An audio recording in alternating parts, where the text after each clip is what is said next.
as we sit here, sucking Sweets that you on, brought. well, you have to specifically say Jolly Ranchers. So, Where did you get them? America. Did you bring a whole bag full? I brought it was a huge bag. And you didn't get stopped at customs? $29 for this big bag of Yeah. sweeties. And I feel sick. Why, have you eaten them all? I've had a few, like. Well, they're going fast. I'm here anyway. It's just the pure sugar. What was the blue ones like? Blue ones are really nice. Tastes Yeah. really blue, eh? Blue. Blue. They're really So good. is Jolly Ranchers like a staple in America? No idea. Staple. I thought The name. No, so it's like a traditional thing. Like when you come to Scotland, you have to have haggis. No, I don't think so. I It's think just the staple was lager. lager, Lager's yeah. a staple in America. So how was your trip? Let's just catch up a little bit. How was Yeah, your so trip? we're just back really from 2 weeks in America, the World Cup. And did you stay in Boston? I know one of you went to Miami, one of you stayed in Boston. Boston and Miami. He's Oh, he's a the real world deal. traveller, sorry. He's the real McCoy. Boston and Miami, and I just met him in Miami. But yeah, it was tremendous. Big hands out for hands out. What is that? Do you know that? Shout band? out, clap Big out. shout out That's it. Oh, to we've got it in Boston. the button. We're gonna get right. No. Nah. Who knows? But yeah, it was tremendous. They really opened their arms out to us. What was the And all best the thing about your antics. trip? Boston. No.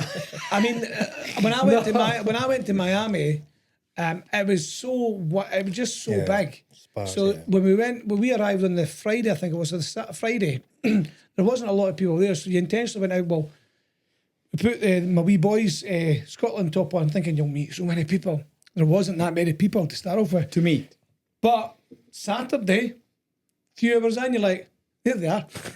It's just droves them all. There was loads of them. I'm like, this is really interesting because you're in Miami. It is roasting.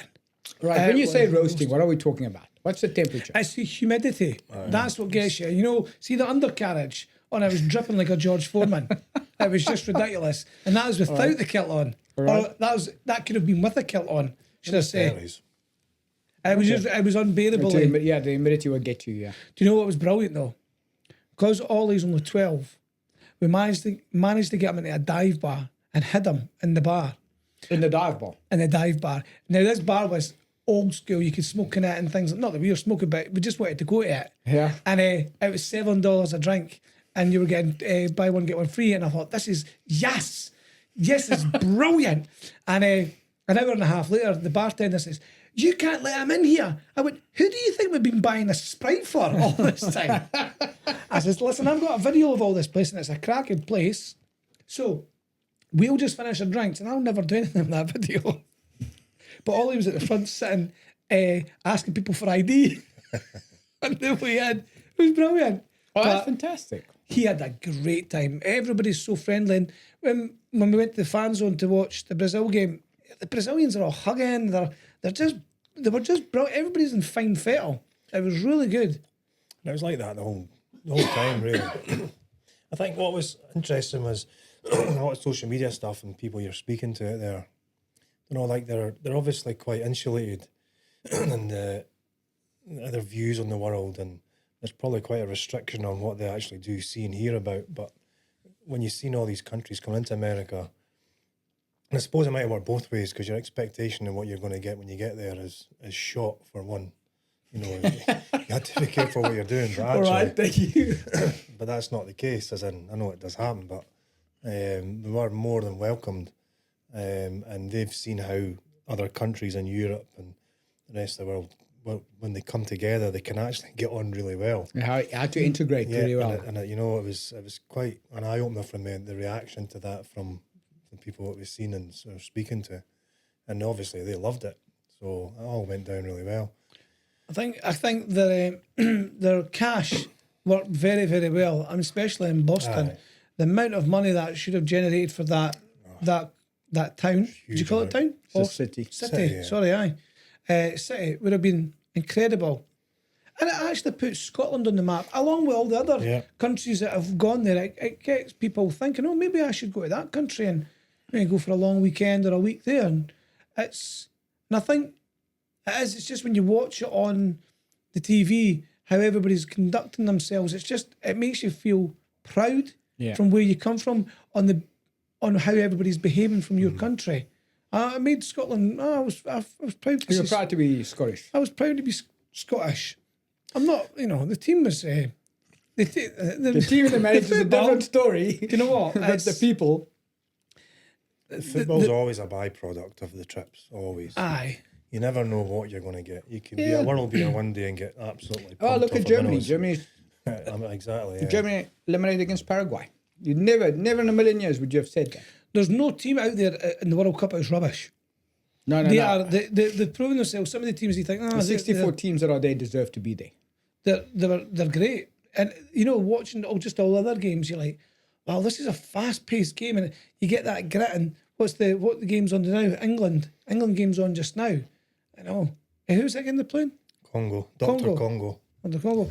And they're not a team to get bullied. And that's Congo. So it's just really, everybody's bringing their A game. And I think Scotland brought a lot. It's just, you make mistakes, that's what happens, but you cannot take it away from them how well they've done to get to where they've been in all those years. And they're professional players, they want to do the best. Nobody goes out there to do a bad job. It's sports always so interesting because it's on the day. It's really on the day. You can be phenomenal, you could be bad. There's so much that goes on. I think the pressure is immense. You just don't realise the pressure. You're playing against teams that are used to playing in that kind of heat, whereas we are absolutely not used to playing in that heat. Yeah. So it did take its toll. So that does take its toll. I mean, you can tell me all you want about acclimatization and that, but it does take its toll. Even if you're playing late at, what time were the games though? 6. Ours were later on because it's TV rights. So our games were one of the later ones because nobody's in the world not that interested. But I think after we arrived though and all the media attention with the fans that's there was a bit more interest. And I think that when you went to try and get tickets for other games, that showed there that the Americans are now taking interest and want to go to the games. Mm-hmm. So, there was a bit of sparsity of them. I thought there might be a bit more. Okay. Because of the price of them. But there's loads of Americans there. Aye. I was seeing my Scotland stuff on and a couple of people with Celtic tops on, which I don't know if they quite got. You didn't quite get that right. Didn't get the email. It was funny because baseball. Yes. Baseball. So you guys go watch a baseball game? Yeah, it was a big march. So Who did you go watch? It was the Red Sox. The Boston Red against Sox. the Texas Rangers. And then in Miami we went to see the Marlins against the Texas Rangers. So they thought we were following them. But that was really good. There was about 10,000 of us that marched. And what's your take on baseball as a game? I didn't mind it actually. A bit of tactics. Johnny. It's not a game that's necessarily. It's not a fast-paced game. Yeah. It's totally different. Very, very than different football, type of game. But you can see the tactics that were there, and we're asking a few questions and stuff, and how it's all working. A lot of scoreboards, it wasn't that easy to go, well, that's actually what is a score. I thought it was the biggest pile of pish I knew I've that was ever coming, watched. Johnny. I can't. Why? What put you off baseball? Was it just the length, the duration The of the length, game? how boring. It's just a big game of rounders, an expensive game of rounders. I mean, this is the thing is, I was really good at rounders. I mean, I was really good. I was good at it. And I'm thinking, I could have a wee crack at that. I could have a little shot at that. So you could hit a fastball at 100 mile an hour. Backhand. Do you know what? The professional athletes, right? Sure. I mean, to look at them, they don't look professional athletes because I've seen them run. I went, you need to get in the gym, fat boy. However, They're probably the big hitters. they're probably big hitters. They got one home run. Yeah, Well, I've seen, but I don't know how many hours that was into the game. Yeah, so good And it was maybe about 4 or 5 pints after. yeah, so it's I think it's a game of sort of 3 hours plus, around about that sort of level. But it's interesting because at the end of the seventh, I'll stop serving drinks. I'll stop serving drinks people are gonna I'm get not completely. sure drunk. that was the case then in Boston. Well, interesting They because did have a stop, to do a stretch stop, and everybody's to get up and because they've been sitting so long. we were looking at the records, the financial records, like what the players were getting. One of the players who's in the least amount of money is £1 million a year. I'm like, £1 million for a year or $1 million. I'm like, and I spoke to the person behind us. They were American. They had the Scotland top on. Of course they would because they were emotional about it all. But they wore it and well done. They said there's not many people that come to these games. Right. How many people? Well, 3,000, see, in Maryland, 4,000? there's about 3,000 is their average. And what a stadium. Aye, that's really No, nice. it's It's a like big a needle stadium, in a yeah. haystack, and you're like, where does all this money come from? But it's sponsorships. You know, it's they've, big. they've really packaged TV it. rights are big. They've packaged it up well. Because I would And they have play loved a every day as stadium like well. that. Have you seen What? They play every day, aye, during the season. Every day there's a game. Have you seen the movie Moneyball with Brad Pitt? No. No. So it's based around Yes, I have where he actually. buys the players based on their statistics. It's the first time Oh, that's been done. That's Yeah, I've not Seth, seen it somebody all. with the curly hair. It was Yeah. in. It was in the Wolf of Wall Street. That's where all the Yes, stats aye. started, eh?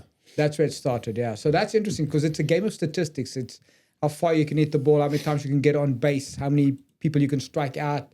So it's interesting that you can buy a winning team because, like you say, it's like any professional sport. You buy a good athlete, but sometimes you want to buy the statistics behind an average athlete because it'll help you win the series or the season because it's a long season.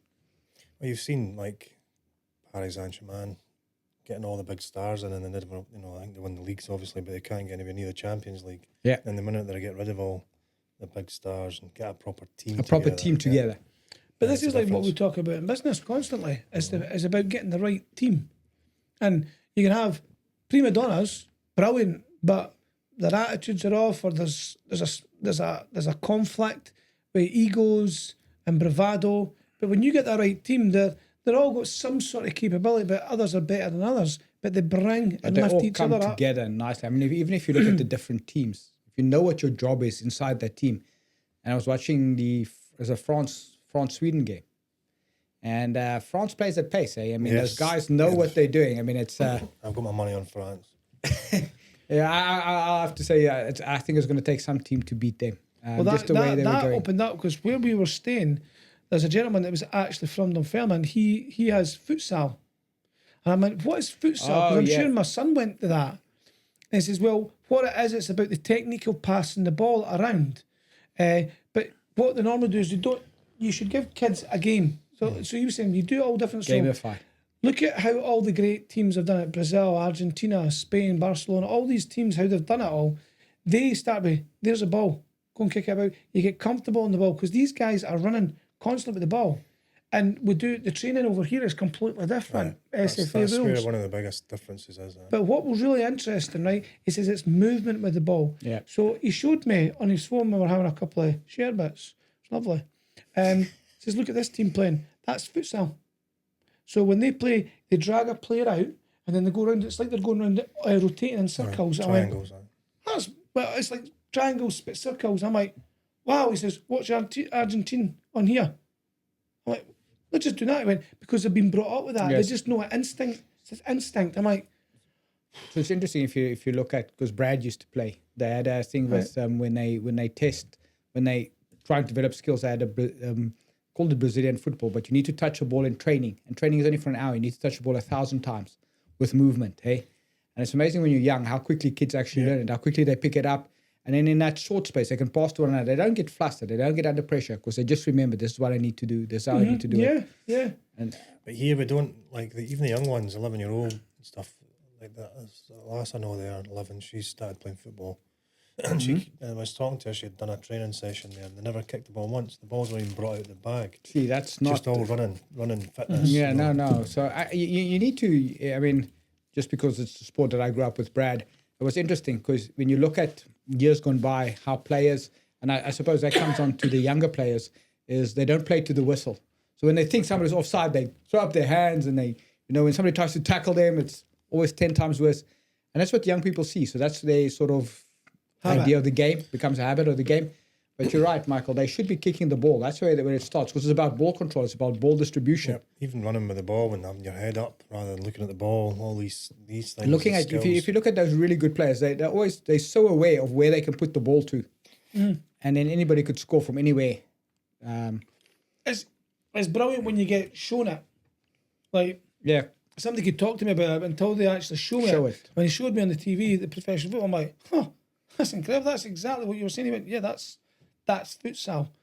So we'll probably get him on the podcast because it's an interesting story because I was chatting to him for ages about young development and players. because that's also an interesting thing is how do they develop, and it's again lessons you can learn from business is what is your development program like? Because that's your succession plan. Where do we do? And it was interesting. Somebody was talking to me, must have been this week sometime, about in Scotland, we don't really have a grassroots development program like in other countries because we buy players from elsewhere at local and club level and bring them in instead of developing the youth.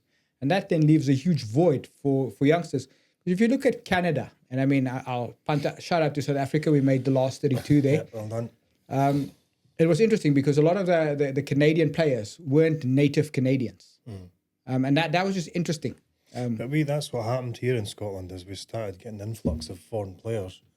And they used to have a rule where you had to have so many homegrown players in a team, but that's gone. So now you look at teams, you'd be lucky to get one or two in a team now that are from Scotland. And that's a lot of that's what's, in my opinion, has killed the game. And kids have just went off and done other things now. But getting to a finals is definitely going to, hopefully anyway, inspire, the kids. A lot of kids out there, a lot of kids back here. I see all the flags and everything, they're all still up, and the amount of dads that'll be around kicking a ball with their kid, and so you'd hope that there's going to be some kind of inspiration for young ones to get in. But well, I find that happens when Wimbledon's on. All that Olympics. I'm going to give this tennis a wee shot. I'm going there the other day. I'm going to Edinburgh. I think I could be good at this. I don't know. The older you get, the more difficult it is. Because tennis is a great game to keep you fit. Because if you can control the ball, but you need to run around, you need to be fit to play it. And I think it's with any sport. Paddle board. Not paddle board. That's in the water. Yeah, so paddle board. Pickleball. I was like, what the hell is that? That is also phenomenal. Eh? The guys were talking about it down the pub. I'm like, oh, right, okay. Do you know that in the States it's one of the fastest growing sports is pickle? Yeah. So pickleball is fantastic. When I was away with Brad and I, we meet these guys on the cruise line and they go, do you play pickleball? We're like, nah, but let's play it. And I mean, it was interesting. So naturally we could play the game. So before we know it, we won the first set. So the guys goes, no, we're going to play the second set because it's Americans. So I'm like, these guys are really competitive, son. He goes, Dad, we need to represent. so we won the second set. But it's a fast-paced game, eh? Really good. So I mean, those are the things that you look at. New trends developing, those type of things, and you take a lot from business from it if you just pay attention to the little things. You know what France did well? They do the little things really, really well. Crisp, clear passes. Everybody knows where everybody is. They fast. They understand where they fit in. The little things. It reminds me of me and my football career as well. I remember that. Your illustrious football. I remember my dad was the referee. He says, listen, if you can't get the ball, get the man. I'm like, and always act to have this man first. And in both cases, it never worked for me. I got the heat stuck in me. Somebody gave me the Glasgow kiss, and I went down like a ton of bricks. Why did you do wrong though? Was it just... I hacked the boy. And what I later on found out, the guy was a bit of a nutter. I never knew that at the time. Well, what would have changed? I wouldn't have dared go near him because he was a mental case. And then what happened was there was a bit of an issue in the halfway line, and I became the hard man. And he went, "Is that right, aye?" And I went up for the header. He had no intention of going for the ball. No, it was never going to be it. Just pure head right into my head.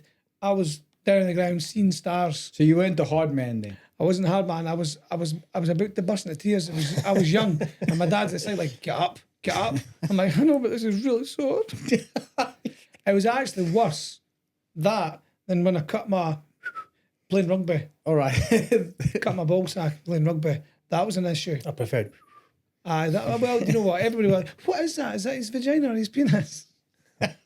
So thank you very much, Michelle. The headbutt was worse. And then when I got up, obviously I still had to try, and my dad was watching, maybe put a bit of pressure on me until somebody came over and said, you know who that is? I'm like, no. Now 9 times out of 10 when somebody says that, you already know you've done wrong. You're like, oh no. So I was interested. But the game's over. The World Cup the World Cup's over now because Scotland's out. So there's no point talking about it. The hangover was coming back, and then Monday comes and you're still jet lagged and you've got to get up, and nothing's going anywhere. You have to go into work and deal everything. I think there was that 2 weeks when everybody moved out. It was just complete silence. Nobody could make a decision. Nobody could do anything because we were wrapped up in the euphoria of World Cup. Mm-hmm. And that was interesting. It's strange being back though because the games are like the timings of the games are so off for here. Yeah. You know, I went to bed and woke up and find out the Germany's out, and it's, how have I not seen that because you're sleeping? So it's strange being back trying to keep up with it all. Whereas over there, obviously, you're getting pretty much all the games. I mean, let's look at the business of the World Cup, right? It'd be interesting because after the Euros, how much money that brought into Germany, it must have been phenomenal amount of money. It's billions. And then when you look at what is happening in America, how much money that is, because it's such a vast, it's like every city's getting a bit of it. In Canada and Mexico as well. In Canada and they're Mexico not getting as as well. many. You know, as the rounds go, I think they'll get less, but it is a fortune. Where is the final? Which stadium is hosting the final? Mexico, the No, I final. think it's Dallas. I'm sure. Actually, Okay. Because it's interesting because they converted for, I think, I talk under correction, but Foxborough in Foxborough's in Boston, yeah? Boston, yeah. Because is that not the home of the New England Patriots? Yeah, but Did they not convert the stadium into football pitch though? yeah, they've had to do that with most of them. And All of make in them fact. grass, because a lot of them Yeah. are Astros. Yeah, There's there's a lot of money. There's a big kick up now with all the players because they obviously have to play on AstroTurf, whereas they prefer grass. It's obviously a lot easier on the body, so that they're all kicking off that they want grass. Now they can see you can get grass. Why are we not getting that? So, Because, I mean, it's not only the World Cup, it's not only the country, but it's think about all the food and drink, all the vendors, all the merchandise. It's just billions of dollars because you guys were in Boston. People were buying Scotland jerseys and Scotland shirts. Surely not replica out of a factory in the East somewhere. Surely the real thing. The real thing. The real disappointment and the bad taste for the World Cup is FIFA and the amount of money they've made. As a non-profit organisation, they've really kept the fans, as they've outpriced it for your fans. Yeah, that in general. You're finding that more and more. Because even their ticket pricing, they resell ticket pricing. I believe that's a big problem. And it's like we looked at tickets because I was at the first two games, couldn't get one for the Brazil game, and we nearly bought some, but you were being stupid doing it because it was. Right, so give us an idea of pricing for the Brazil game. You could get closer to the game was $2,600. And then where do you sit? Do I sit right on the halfway line, like just 4 depends seats where up, you so are. I can check everything? These seats are all empty. You know, there was a good few tickets. You're just not going to buy them for that price. No, that's crazy. But that was in all the games. Really? And the fact, Jeez. I think as well, you've got fans that support their national team and go all over the world, like what we have for decades now, like 25 years. And when it comes to ticket allocation, we only were allowed 4,000 tickets as a supporting club. No, that's ridiculous. Though, Not a domestic club, but the club of supporters that we have for the Tartan Army. So that's like a fraction. Whereas I'm sure it was something like 10,000 we got for Germany. Mm-hmm. So everybody that goes to games and gets points that you get for going to the games, everybody got tickets for that goes to Scotland games. Whereas, you know, you've then gone from that's the cheapest end that you'll get tickets through that, and then everything just goes up and up and up if you're trying to get them from there. It's what you call capitalisation. Yeah, so but capitalism it's is in the alive match, and you well. don't mind. What was on the flip side of that, when we got to Boston, we were expecting the same in other bars, that the drink would just be ridiculous. But actually, I'm not sure it's just because they weren't sure of what was happening. So what was the pricing? Because I know now that from Johnny it was 2 for 1, so seven for 2. Oh, that was a lucky bar that Stavros found. But normally you're paying $12 to $14. I'd say $8 probably in the bars we were going in. So it wasn't. So it wasn't extortion at all. It wasn't. We went away to Target and bought a few crates of beer, and they were gone after the 3-4 days. And then we got the big 1.5 litre bottle of Morgan's. There are other alcoholic beverages you may want to purchase. And then the big bottle of Tito, which I've never drank in my life, vodka. And that was gone. But we washed it down with a banana and an apple. Oh, no, that's when you look at that fridge, all the boys like, balance. you just open the fridge, you go, that is sheer quality. An apple, bananas, beers, fizzy juice, and some Morgan Spice and Tito or Tinto, whatever it is, in the freezer. I went, that's a fridge of champions. We changed digs after the first game and went a little bit further out for the second. And when we got in, nice digs, opened the fridge, full crate of Corona left by as it turned out, there was Scottish in before us. Was it? They're like, Don't what miss that one. I question why there was any left, but it was like, But I they've done walked us a down solid there. when you're like, walking down that the mile strip in Little Havana. yeah, We've been in this bar for a while. Yeah. Drinking mojitos because they're only $6. I'm like, this is quality. Oh, do you want to try one? He's lovely. He got treated like a right man. He got treated. He was absolutely. He loved super. it though, yeah. No moaning. He was witty. He was calm. He was a good lad. He's a great lad. Walking down the strip, and I'm like, God, I'm desperate for a beer. I'm dry as a nun here. But a hand just came out. He went, you want that? I was like, thanks, bud. He went, got loads of them. aye. Just Actually find that. everybody's just coming together. Oh, that's fantastic. It's amazing. I think that's the thing that galvanizes. It brings people together, It does. and it shows what tolerance can do and understanding and how things just happen. You realise everybody's just human, and they've all got their nice times. They've all got their bad times. It was just really, really good to be part of it. And I would just say thanks to Boston, thanks to America, thanks to Miami. You really served us well, and hopefully it continues for everybody else that's still in the World Cup. One day. One day. So now we come onto the stage. What's happening to Scotland's manager? Let's talk a little bit of football. Yeah, well, you talk about management, and as in any business, we talked a lot about who at the end of the day you have to hold yourself accountable, and he's done that. I don't think it was an easy decision. I think it's easy to sit on the sidelines and criticise. Yeah, it always is. And, we're just not at that level. People. I don't know what people really expected playing. I expected you to get to the last 32 at least. So did we, but I mean, I think it turned out you had to beat Haiti about 6-0 as it worked out, which is never going to happen. So realistically, and then you played two of the top 6 in the world. 2 teams are in the top 6 in the world. Another 2. Yeah, games. Morocco and. But when you look at the draw, I go back to the draw. I'm not a big fan of FIFA, you might tell, but it's so corrupt. Obviously. But they've done the draw and they've fixed the draw so that certain teams don't meet each other till the later stages. Yeah, because it's already about a money. fix, yeah. But there was a team pulled out for that group we were in. Oh, they can't go there either. So then the next one out the hat's us, obviously. So now we're in with Morocco and Brazil. So it was never going to be easy. But our final was Denmark. For us getting there, we've not been there for such a long time. For us to get there was a win. Yeah, so you see what happens. And Scotland will absolutely, you're saying, John, are going to benefit. The amount of people that want to come to Scotland now off the back of it all, they're just going to expect us to be a drunken mob, I think. But Hopefully they're just going to land in Sight Hill. No offence to everyone in Sight Hill. Well, you can't say that. It's just a half-given offence. Land somewhere on Lothian Road and just get your 5 mile radius. You'll be fine. It's interesting when you see foreigners in Edinburgh, even in Dunfermline, where we're from, and they're like, where's best to go? You're like, oh, you need to go here, you need to go here, you need to go. Like, you've been up the West Coast, you've done this, you've done St Andrews. We've got so much to offer in this such a small country. Absolutely. I mean, it is interesting. There's a lot of influx of American tourists already. Is there? Absolutely. There's more coming. The fringe is kicking off after it. It's always a good... You'll find when you start walking around in Edinburgh and you're going out, you hear the accents of different people.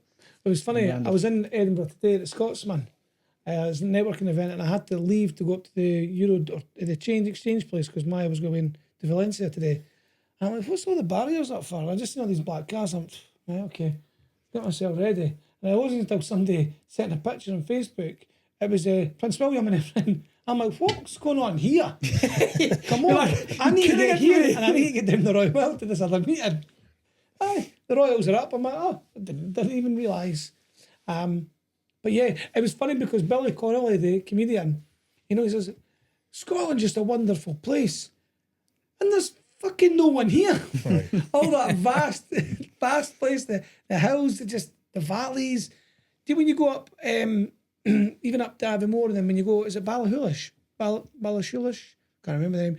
But when you're going on that road, Glencoe and everything, you're going up there, you just look around, you go, it is spectacular though, isn't it? This is just a couple of hours away from me. Yeah. It is spectacular. It's breathtaking. You try not to do it in a big motorhome, by the way, because then it feels like the roads are getting narrower and narrower, and your 747 wings are out.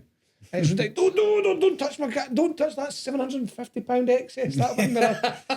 But it's such a wonderful place to be. It is. It's the only thing it's missing. What's that? The only thing. It's two things. Whatever you're going to say in a good football team. About another 150 days of sunshine. Well, when you're from South Africa, it's not really going to get the heat, but it's safer than South Africa. Nobody You're not going to get disputes it. stabbed. You're not going to get shot. You're probably not going to get eaten by sharks. No, you're going to be But you're okay. going to get bitten by midges. Aye. Or horseflies. Horsefly. I think that's what's in the back of my leg now. It has a belt. They're definitely about. I've seen one day. Yeah.